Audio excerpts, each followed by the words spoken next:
प्यारे दर्शकों, अध्यात्म निकेतन चैनल की तरफ से आपका स्वागत है। पिछली लड़ी को ही आगे लेकर चलते हैं कि ये जो ज्ञान रूपी जग पे हमने वे लड़ी को छोड़ा था। एक तरफ ब्रह्म की वासना, दूसरी तरफ प्रकृति का हिप्नोसिस, सम्मोहन करना, बल्कि उसकी जो दी हुई बेहोशी है।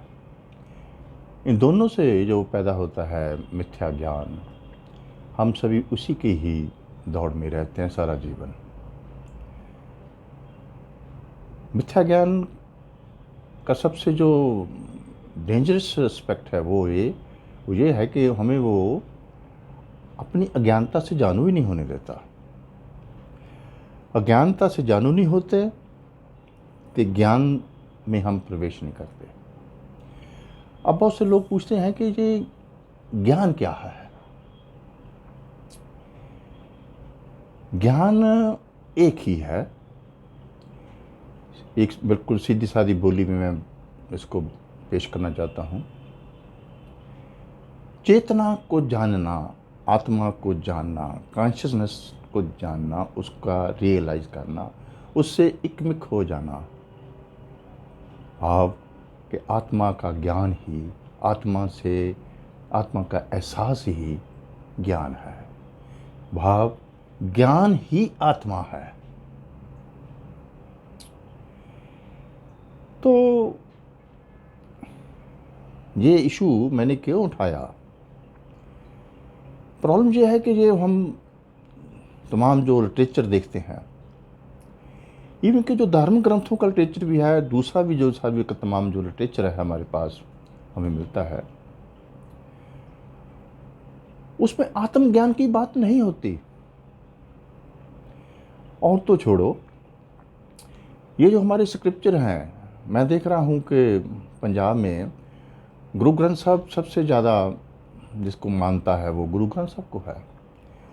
एंड इस पर जितने भी कोई बाबे बोल रहे हैं, जो कोई सिख स्कॉलर्स बोल रहे हैं, या कोई सिख प्रचारक बोल रहे हैं, वो गुरु ग्रंथ साहब से ज़रूर बोलते हैं, उसकी कोटेशंस, उसको कोट जरूर करते हैं। लेकिन इससे हम कैसे आत्मा का ज्ञान प्राप्त कर सकते हैं, ये बात नहीं मिलती। गुरु ग्रंथ साहब की तुकें रटी हुई हैं, ऐसे ही दूसरे जो धर्म ग्रंथ हैं उनको भी उनकी तुकें रटी हुई हैं। मैं मानता हूँ ये जितने भी धार्मिक ग्रंथ हैं, स्क्रिप्चर्स हैं, ये बात इशारा करते हैं आत्मज्ञान का। लेकिन यही हमारी शिक्षा तो देते हैं कि आत्मा का ज्ञान प्राप्त करो। जो ज्ञान की कटारी है, ज्ञान की रोशनी है, वो आपके भीतर उत्पन्न हो और आप एक नई जन्म, इस जन्म से मुक्ति पा लें। तो वो जो ज्ञान कटारी है, उस तरफ इशारा तो है हमारे सभी धर्म ग्रंथों का। लेकिन जो हम देख रहे हैं कि हमारे टोटल उन ग्रंथों का सहारा लेकर जो चीज़, जो भी लिटरेचर, उसकी जो व्याख्या करते हैं, उसका जो प्रचार करते हैं, उसमें कोई आत्मज्ञान की बात तो है नहीं। वही लोग इन ग्रंथों के ही स्लेव बन जाते हैं। दोस्तों, ग्रंथों में इशारा है आत्मज्ञान का, क्योंकि ये ग्रंथ उन लोगों के बोले हुए शब्द हैं, उनकी वाणी है, जिन्होंने उस आत्मज्ञान को चखा, आत्मज्ञान को प्राप्त किया। ज्ञान कटारी, ज्ञान की रोशनी उनके अंदर, उनके भीतर है। लेकिन वो उनकी है। वो जो बोले, इसका एहसास बोला तो नहीं जा सकता, लेकिन फिर भी मैनकाइंड की बेहतरी के लिए वो बोलते हैं। उनके बोलने से ये ग्रंथ रचे जाते हैं। लेकिन मनुष्य की ट्रेजेडी क्या है कि इन ग्रंथों तक ही सीमित हो जाता है। उनमें जो इशारा है ज्ञान प्राप्ति का, वो नहीं। मीडिया में देख लो, सभी लोग व्याख्या कर रहे हैं कि गुरु ग्रंथ साहब में ये कहा गया है दसम ग्रंथ में ये कहा गया है, ये गलत है, ये ठीक है, ये व्याख्या ठीक है, ये व्याख्या गलत है, ये ऐसे होनी चाहिए थी, ये ऐसे है। उनके अपने विचार हैं, इतनी ज़बरदस्त मगजमारी है, लेकिन ज्ञान प्राप्ति है नहीं, क्योंकि ज्ञान ही आत्मा है। मैं तो दोस्तों आज ये आपसे एक बात साझी करना चाहता हूँ। महात्मा बुद्ध का जो कथन है कि आत्मा की बात ही मत करो, क्योंकि ये ऐसे कंफ्यूजिंग एंड ऐसे वे आपको मिसलीडिंग करने वाले शब्द हैं आत्मा एंड परमात्मा, कि उनके प्रति उनको प्राप्त करने की कुछ वासना पैदा हो जाती है। इसकी बात ही मत करो। उन्होंने अनात्मा बोला। क्यों? मैं तो ये बोलकर आपसे एक बात साझी करना चाहता हूँ। ये ठीक है, मैं बोल रहा हूँ, लेकिन मान लीजिए, इसको अच्छी तरह मान लीजिए, हम सब ग्रंथों से एक बात सुनते आ रहे हैं, सनातन के सब ग्रंथ एक बात बोलते हैं कि आत्मा अमर है, आपके भीतर आत्मा है, शरीर मर जाएगा, आत्मा नहीं मरेगी। लेकिन मैं बोलता हूँ कि आपके भीतर आत्मा है ही नहीं। ये जॉर्ज गुरजेफ की बहुत बोल्ड स्टेटमेंट है, ठीक है, उससे मैं भी महसूस कर रहा हूँ कि जिस व्यक्ति ने इस आत्मा को, इस चैतन्य को, इस कॉन्शियसनेस को नहीं जाना, नहीं एक्सपीरियंस किया, सुनी सुनाई बात ग्रंथों से, गुरु से सुनकर बात बोल दी, उसके लिए आत्मा नहीं है। आत्मा सिर्फ उसके लिए है जिसने इसको जाना।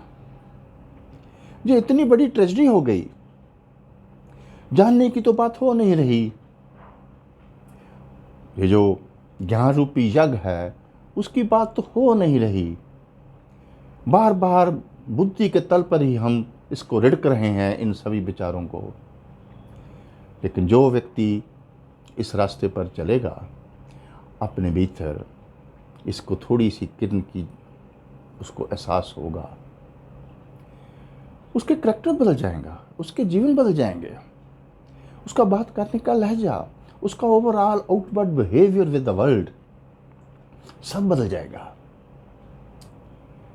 इतनी सहनशीलता हो जाएगी।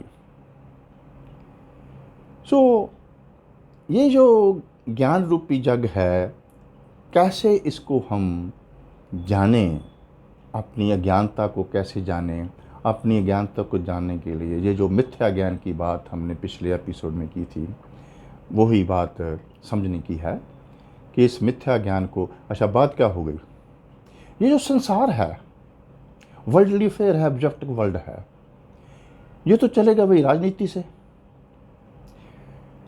और जितने भी हमारे सनातन की शिक्षाएं हैं, पंजाब में हमारे गुरु ग्रंथ साहब की शिक्षा है, ये हमारे भारत में दो शब्द बहुत प्रचलित है, भक्ति और शक्ति। भक्ति क्या है? भाव, प्रेम भाव, हृदय के तल से पैदा हुआ अनुभव, भाव पैदा हुआ। हमने भारत में, हमारा जो पंजाब में टोटल गुरु ग्रंथ साहब है, ये प्रेम भक्ति मार्ग की सामवेद है। भक्ति को हमने, भारत ने सर्वश्रेष्ठ माना। क्यों? भक्ति से प्रेम भाव पैदा होता है। भक्ति से हम उदारवादी बनते हैं, टॉलरेंट बनते हैं, संतोषमयी हो जाते हैं, शांत हो जाते हैं, प्यारमयी हो जाते हैं। लेकिन इस भक्ति के साथ एक दूसरा शब्द भी है, शक्ति। जो शक्ति मां है, आदि शक्ति, इटर्नल फोर्स, कॉन्शियसनेस, जिसकी रियलाइजेशन की हम बात करते हैं। भारत की सारी मानसिकता, सारे का सारा लिटरेचर, जो भी हमने, ये हमारी जो देन है दुनिया को, जो इसी पर है, how to realise this consciousness, how to evolve consciously.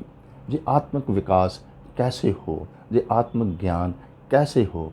ये आत्मज्ञान हो जाएगा तो हम, जो जीसस बोलते हैं कि किंगडम ऑफ गॉड, कि किंगडम ऑफ गॉड में एंटर कर जो, सब कुछ अपने आप आ जाएगा।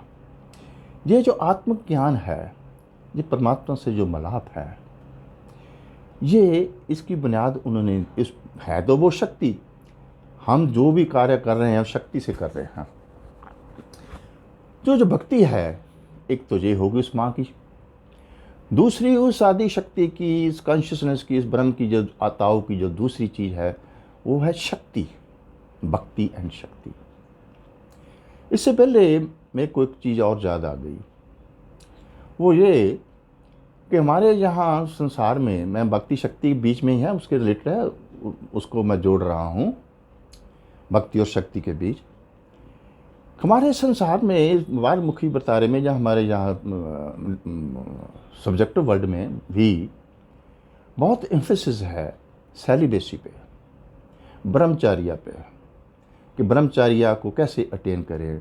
सबसे डिफ़िकल्ट चीज़ अगर कोई बनाई गई है तो बोलते हैं कि ये ब्रह्मचार्य है।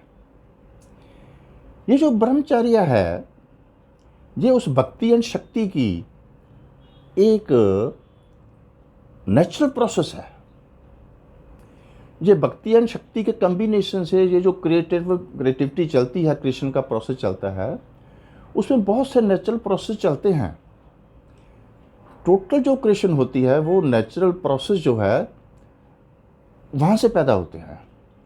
हम श्वास ले रहे हैं, हम नहीं जानते, हम ले भी नहीं सकते श्वास, अपनी मर्जी से हम श्वास नहीं ले सकते, लेकिन आ रही है, जा रही है, नेचुरल प्रोसेस है।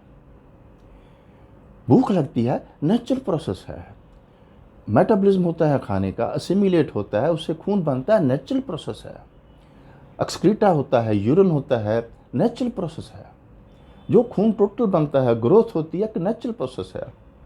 ये जो नेचुरल प्रोसेस है, इसको जो हमारी दौड़ है, जब कभी भी हम इसको अननेचुरल बनाने की कोशिश करते हैं तो हम बहुत ही पीड़ा से गुजरते हैं, फ्रस्ट्रेशन से गुजरते हैं, अपराध भाव से गुजरते हैं, इतने पीड़ित हो जाते हैं।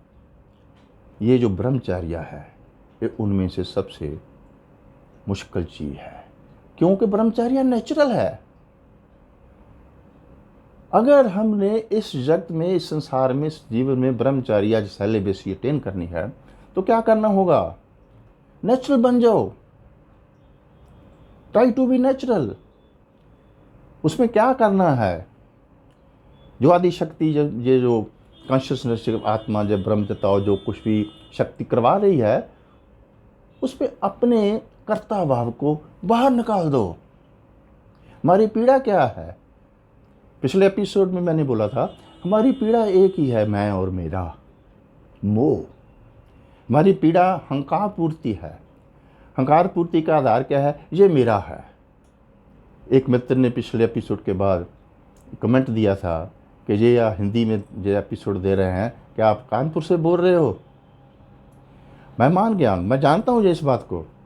बहुत सारे पंजाबी प्रेमी जो हैं वो बोलते हैं कि डॉक्टर तो सांझ एक पंजाबी होता हुआ ये हिंदी बोल रहा है, उर्दू बोल रहा है, अंग्रेज़ी बोल रहा है, पंजाबी क्यों नहीं बोल रहा? अरे भाई, यूटिलिटेरियन बनाओ लैंग्वेज को, इससे मोह नहीं, इसको उपयोगी बनाओ। ये जो मैं और मेरा का मोह है, ये हंकार की आधारशिला है। ये तीनों बातें, मैं, मेरा, हंकार, इतने खतरनाक वर्तारे हैं। क्यों खतरनाक वर्तारे हैं? कि जो मनुष्य को अननेचुरल बना देते हैं। कैसे अननेचुरल बना देते हैं? कर्ता भाव आ गया, मैं और मेरा के साथ, हंकार के साथ, मैं ये कर रहा हूँ, मैं ये समाज बचाऊंगा, मैं अपनी कम्युनिटी बचाऊंगा, मैं अपना धर्म बचाऊंगा, मैं अपनी बोली बचाऊंगा। ये जो कर्ता भाव है, this is the highly unnatural phenomena. और मेरे दोस्तों, मैं आज आपको एक बात बताना चाहता हूँ कि ब्रह्मचर्य जो सेलिबेसी अटेन करने का जो सिंपलेस्ट तरीका है, वो ये नहीं कि मैं काम भावना को दबा दूँ। That is the absolutely wrong method. एक ही तरीका है सेलिबेसी अटेन करने का, ब्रह्मचर्य अटेन करने का, वो है कि अपना कर्ता भाव हटा दो, कि मैं ये कर्म कर रहा हूँ, मैं कर रहा हूँ, ये मेरा है। जब तक ये भाव है, ब्रह्मचर्य, दिस इज अननेचुरल। अपना कर्ता भाव खत्म कर दो, सेलिबेसी मिल जाएगी। आज मैं ब्रह्मचर्य की, सेलिबेसी की डेफिनेशन ही बदल रहा हूँ, मैं नहीं बदल रहा हूँ। हमारे ये ट्रेडिशन है, हमारे ग्रंथों में हमारी ये ट्रेडिशन है जिसमें ये आता है, बार बार आता है, तू समर्पण कर दे, तू समर्पण कर दे, तू समर्पण कर दे। क्यों समर्पण कर दे? कि ये जो मैं और मेरा का कर्ता भाव है, हंकार पूर्ति का कर्ता भाव है, ये खत्म हो जाए। कर्ता भाव खत्म हो गया, ब्रह्मचर्य मिल गया। आप समझेंगे ये तो बहुत सौखा काम है। नहीं, ये जो मैं और मेरा का मोह है, अटैचमेंट है, पोजेशन है, हंकार पूर्ति है, ये आपको कोई ब्रह्मचर्य बनने ही नहीं देगी, समर्पण नहीं होने देगी। इतनी खतरनाक है। लेकिन अनफॉर्चुनेटली इसको हम प्रैक्टिकली लेते ही नहीं। चलो, इसको फिर कभी भी लेते रहेंगे। एक तीसरा पॉइंट मैं आपके साथ साझा करना चाहता हूँ। हमारे यहाँ क्या है कि हम बोलते हैं कि भक्ति से सब कुछ मिल जाता है, भक्ति सब कुछ मिल जाता है। अगर भक्ति के साथ शक्ति नहीं है तो वही कुछ होता है जो इस भारत के साथ पिछले 1000-2000 साल से होता आया है। भक्ति बहुत जरूरी है आत्मज्ञान के लिए, आत्म रोशनी के लिए, आत्म बोध के लिए, ज्ञान रूपी जग में प्रवेश करने के लिए। भक्ति इज द बेसिक थिंग, सर्वश्रेष्ठ है। लेकिन भक्ति अगर इसके साथ शक्ति नहीं है तो जे भक्ति मनुष्य को बुज़दिल बना देगी। हम उसको बोलेंगे कि ये तो उदारवादी हो गया, ये तो बहुत टॉलरेंट लोग हैं। हम भारतीय हिंदू सनातनी भारतवासी ओवरऑल हमारे संस्कार हैं, हम बहुत बहुत टॉलरेंट हैं, हर को एक्सेप्ट करते हैं। क्यों? कि हम सोचते हैं हमने भक्ति कर ली। दोस्तों, भक्ति के साथ अगर अकेली भक्ति होगी तो आप अधूरे होंगे। भक्ति के साथ उस आदि शक्ति का जो दूसरा पोर्शन है, शक्ति, वो होगा। भक्ति और शक्ति का जब मिलाप होगा तो आप संपूर्ण हो जाएंगे। अब देखो, जितना वेस्टर्न वर्ल्ड है, यूरोप है, अमेरिका, कनाडा, दूसरी सारी कंट्री हैं, उनके पास शक्ति है। शक्ति की बदौलत वो इस दुनिया को, इस वर्ल्ड को, इस अस्तित्व को, टोटल इकोसिस्टम को, वर्ल्ड को डिस्ट्रॉय कर रहे हैं। इसका विनाशकारी साबित हो रहे हैं। मैं एक मिसाल दे रहा हूं।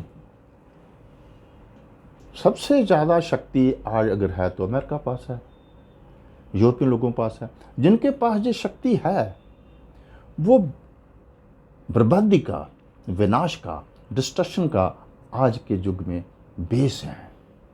क्यों? क्योंकि उनके पास भक्ति नहीं है।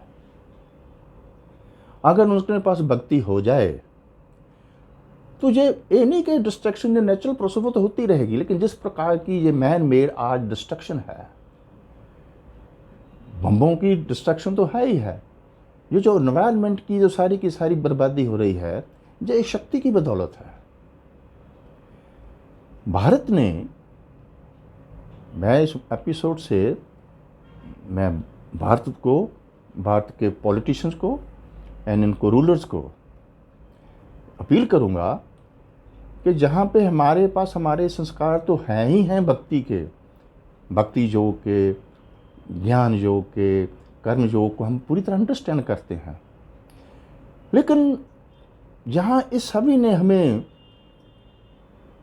शक्ति की तरफ नहीं मोड़ा।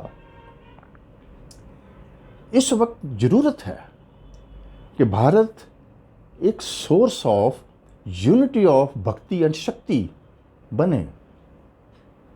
हमारे जो सनातन के जो हमारे संस्कार हैं, जो हमारी संस्कृति है, जो हमारी सिविलाइजेशन है, जो हमारे स्क्रिप्चर्स हैं, उन पर जो हमारे ग्रंथ हैं, उनमें इतनी ब्यूटीफुल, दोनों वर्ल्ड की, ऑब्जेक्टिव वर्ल्ड की भी, सब्जेक्टिव वर्ल्ड की, इतनी ब्यूटीफुल खोज है कि सब कुछ वहाँ मिल जाता है।